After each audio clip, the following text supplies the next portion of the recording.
আচ্ছা, তাহলে আমরা এখান থেকে যেহেতু সসীম সংখ্যকের উপর যেটা এদের সসীম সংখ্যকের জন্য আমরা কিন্তু এখানে 1 থেকে n পর্যন্ত n সংখ্যক সেট নিলাম। এটা ইন্টারসেকশনটাকে এইভাবে দিয়ে প্রকাশ করলে সবগুলোই আসে, কিন্তু i এর মান 1 থেকে, এটার নাম দিলাম আগের মতো জি, এইটা খোলা সেট প্রমাণ করতে হবে।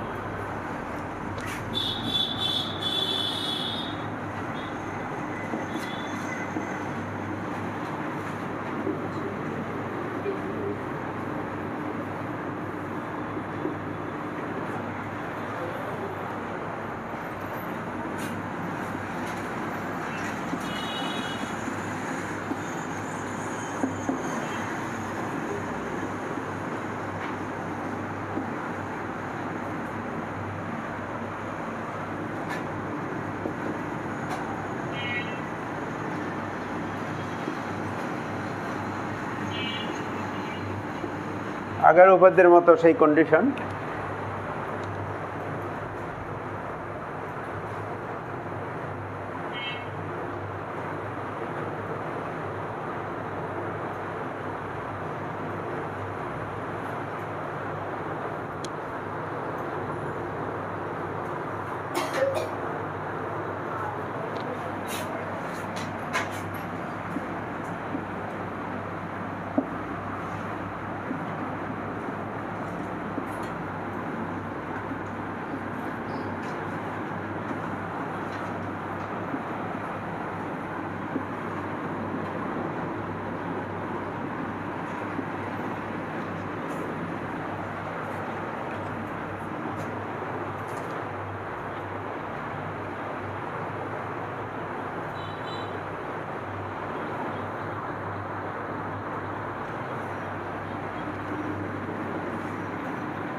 আগের উপরে এখানে কিছু আলফা বিলংস টু ডেল্টা লিখছিলাম না, কিন্তু এইখানে কিন্তু আর সেই কথাটা নাই, কারণ সেটের ভিতরে কেউ আসতে হলে সবার ভিতরে থাকতে হবে, অর্থাৎ এই এক্স প্রত্যেকটা জি এর মধ্যে আছে, এই জি ওয়ানের মধ্যে এক্স আছে, জি টু, কারণ কমনের ভিতরে আসতে হলে এই জন্য ফর অল, সবার জন্য প্রত্যেকটা জি এর ভিতরে এক্স আছে, আই এর মান 1 জি ওয়ানের মধ্যে আছে, জি টু এর মধ্যে আছে, জি থ্রি এর মধ্যে আছে।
ওটুকু বুঝলেই বাকি কথা সব বুঝ যাবে। বা এই যে লাইন লিখেছি,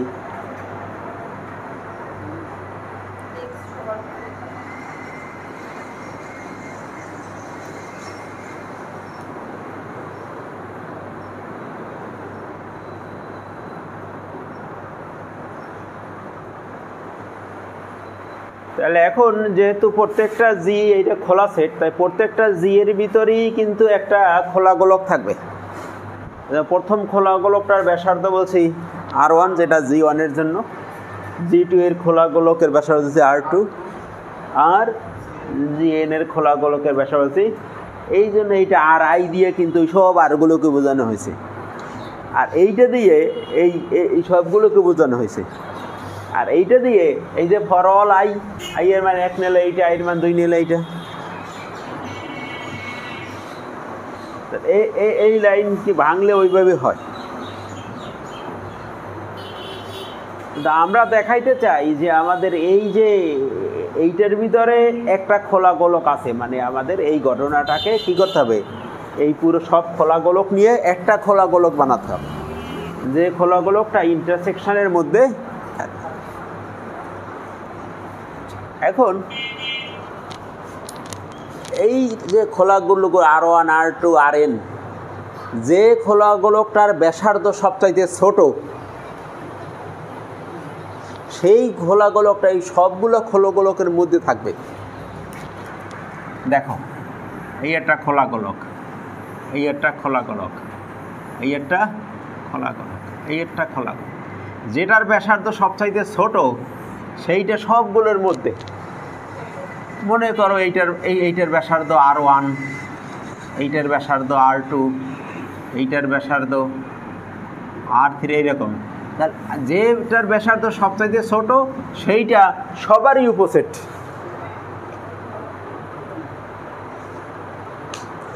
এই খোলা গোলকগুলোর মধ্যে যে খোলা গোলকটার ব্যাসার্ধ সবচাইতে ছোট, সেই খোলা গোলকটা এই সবগুলোর মধ্যেই আছে, এরকম ছবি। এখন সেটা এই R2টা এখানে এইটা হইতে পারে, সেটা Rnও এটা হইতে পারে, মানে এইটার ভিতরে যে ব্যাসার্ধটা সবচাইতে ছোট সেই খোলা গোলকটাই হচ্ছে এইটার মধ্যে আছে, কারণ সে সবার মধ্যে আছে। এই ধারণা দিয়ে আমরা কাজ শেষ করি। তাহলে নিতে হবে কি, এইগুলোর মধ্যে সবচাইতে যে ছোট ব্যাসার্ধটা,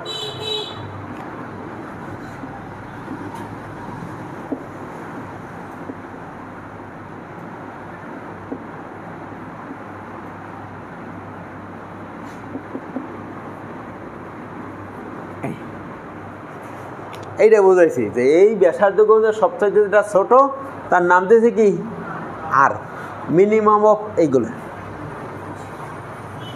তাহলে এই আর ব্যাসার্ধ বিশিষ্ট যেটা খোলা গোলক, সেইটা এই সবগুলো গোলকেরই উপসেট।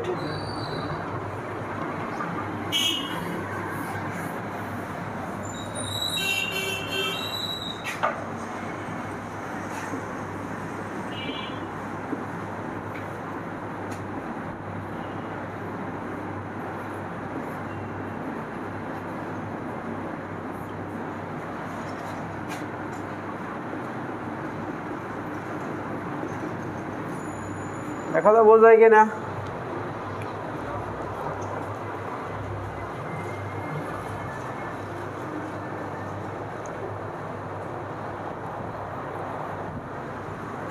এই আর ব্যাসার্ধ বিশিষ্ট যা গোলক সেটা এই সবগুলো গোলকই উপসেট। এইটা দিয়ে তো এইটাই সবগুলোকে বোঝাইছে। এখন এই জায়গাতে একটু 1 নম্বরের উপর কাজ করতে হবে। এই জায়গা আর এই জায়গা থেকে বলতে পারি যে এইটার উপসেট। দেখো যে এইটার উপসেট এইটা, আবার এইটার উপসেট এইটা, তাহলে এইটা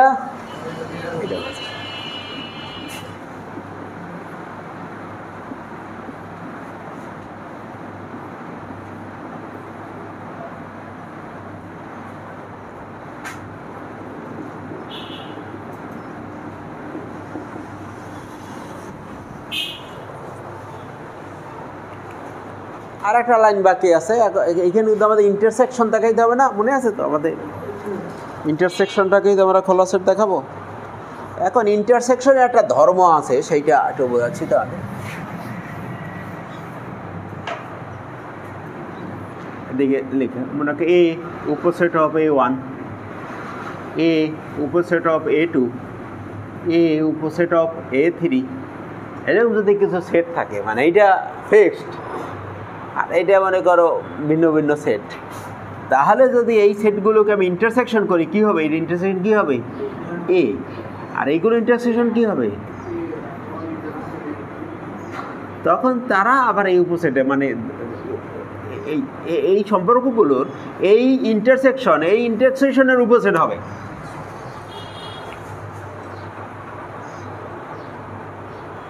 বুঝে আসছে? তা দেখো ঠিক এখানে কিন্তু এইটা হলে এইটা মনে করো G1 একটা G2 একটা G3 একটা, এইখানে কিন্তু n সংখ্যক আমাদের সম্পর্ক আছে এরকমের। আমি তো এই পাশে ইন্টারসেকশন করি, এটা তো ফিক্সড, এইটাই হবে। আর এই পাশে ইন্টারসেকশন করলে ইন্টারসেকশন অফ Gi হবে। তাহলে এই সূত্র প্রয়োগ করলে এখান থেকে আমরা বলতে পারি এস এক্স আর উপসেট of intersection Gi i equal to 1 থেকে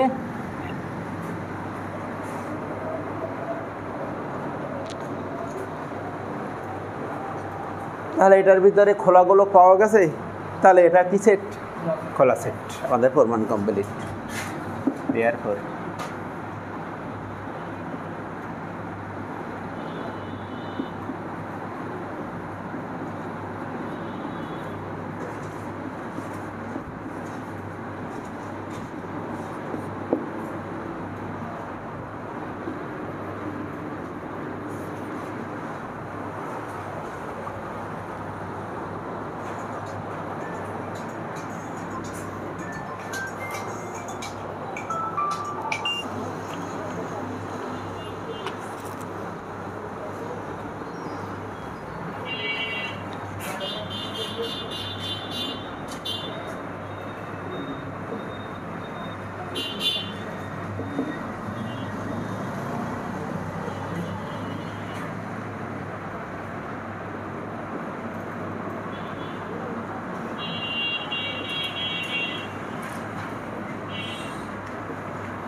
এই দুই শব্দ নাই, সেই শব্দ দিলে সেন্টেন্সটা সুন্দর হয় আর কি। বই ওই দুই শব্দটা ব্যবহার করে না, যে অবিচ্ছিন্ন হবে এত হয়।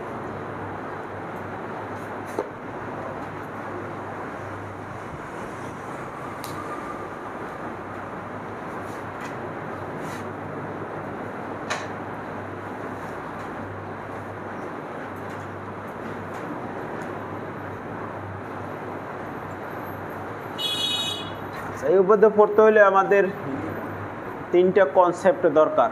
গতদিন যা পড়াইছিলাম সেই পিছনে একটু ব্যাক করো তো, সেইখান থেকে আগে দেখাই দেই কি কি আমাদের জানা লাগবে এই উপপাদ্য পড়তে গেলে। এই উপদ্য পড়তে গেলে অভিসারী অনুক্রম যে পড়াইছিলাম, কতদিন সংজ্ঞা দিয়েছিলাম, সেই অভিসারী অনুক্রমের শর্তটা লাগবে। ডেল্টা এপসাইলন দিয়ে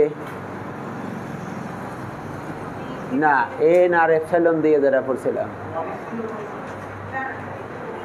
অভিসারী ক্যাপিটাল এন দিয়ে একটা যে সংখ্যাটা দিয়েছিলাম, দেখো তা এরকম কিছু আছে কিনা।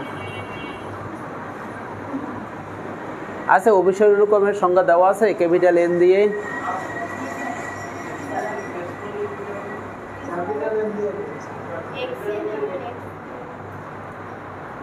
হ্যাঁ, D of X N comma x tends two 0 যখন এন টেন্স টু ইনফিনিটি। আর একটা এভাবে লিখছিলাম। আচ্ছা, এরপরে আমাদের অবিচ্ছিন্ন ফাংশন বা অবিচ্ছিন্ন চিত্রণ বা অবিচ্ছিন্ন ম্যাপিং সব পড়ছিলাম ডেল্টা আর এপসিলন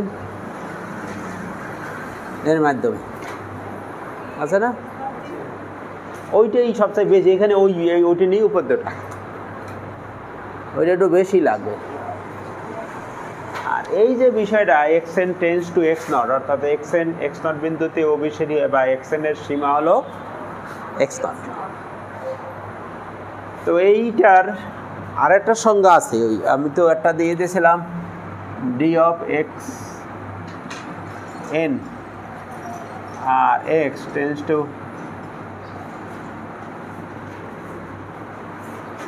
এটা দিয়েছিলাম না?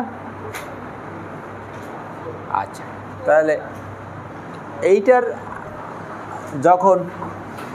যখন এন টেন্স টু ইনফিনিটি, ওই একটা বিকল্প সংজ্ঞা আছে আমাদের এই উপদেশ, সেইটা ব্যবহার করতে হবে। এইটা ব্যবহার করে নিই, আমি সেইটা একটু লিখে দিচ্ছি। এই যে নোট আকার এইখানে নিচে লেখে না, তাহলে ভালো হবে। এই উপদেশন লেখছে এখানে নোট আকারে লেখা।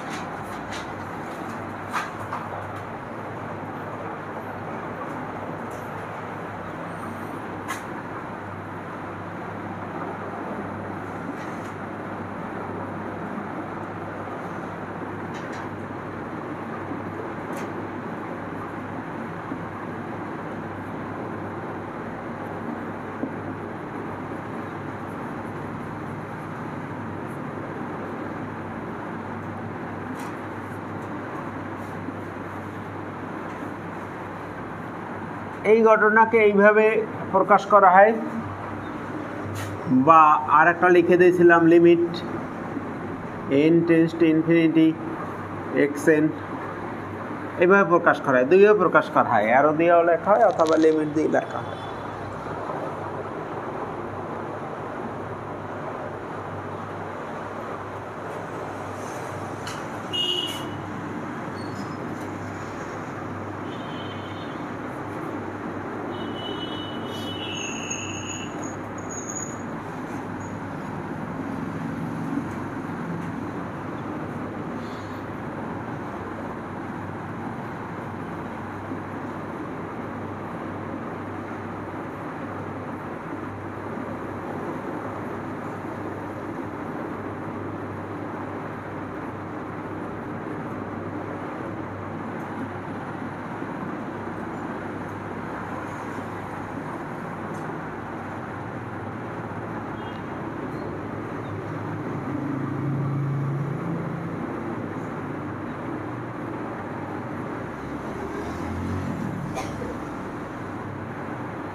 গতকাল এইভাবে দিয়েছিলাম।